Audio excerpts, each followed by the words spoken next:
Thanks, John. Good afternoon. Two questions, please. On the unmanned coastal defense weapons that are being sent over, without getting into any security details, are there mechanisms to prevent them from, if they're captured by the Russians being able to reverse engineer them? That's my first question.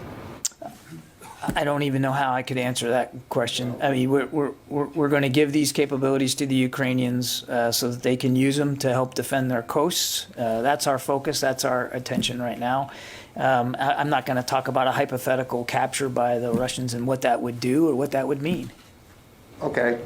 Well, it might be something that happens as hypothetical in wartime. You plan, but I know, Tom, but we could hypothesize all day about things that haven't happened and might happen, and I just don't want to. I don't think that's a good use of our time. Okay. How about this one? My second question: in the inventory that we're sending over, how many systems like the howitzers or artillery are close enough for the Ukrainians to train on, and how many things do we have, like you just mentioned, like the tanks? Our tanks are not even near what they can do. Would you say most of the stuff we send over, the Ukrainians can use without training, or how limited? Yes. Yeah, okay. Yeah, I mean, and that's been the case over now more than $3 billion worth of material and assistance. The vast majority has required no additional training by the Ukrainians. I mean, let's just take a look here, right? We did a little bit of training on the Switchblade because that's not a UAV they know how to use. It's also not a very difficult one to use.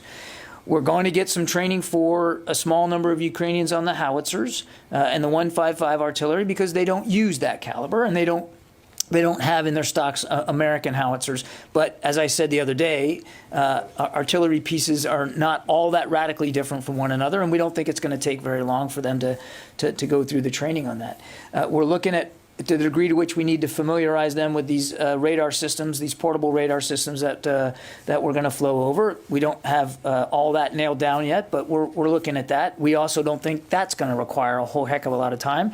And we have already done some training with the Ukrainians that were here in the States before, who got the Switchblade training, also got training on these coastal defense systems. So they are ready to receive those.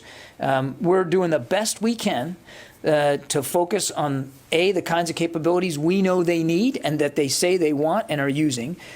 B, secondary to that, to try to get them systems that they don't need a lot of startup time for, that they can put in the field almost immediately.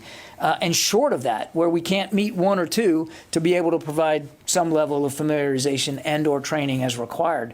But as I've said many times, we know that the time is not our friend.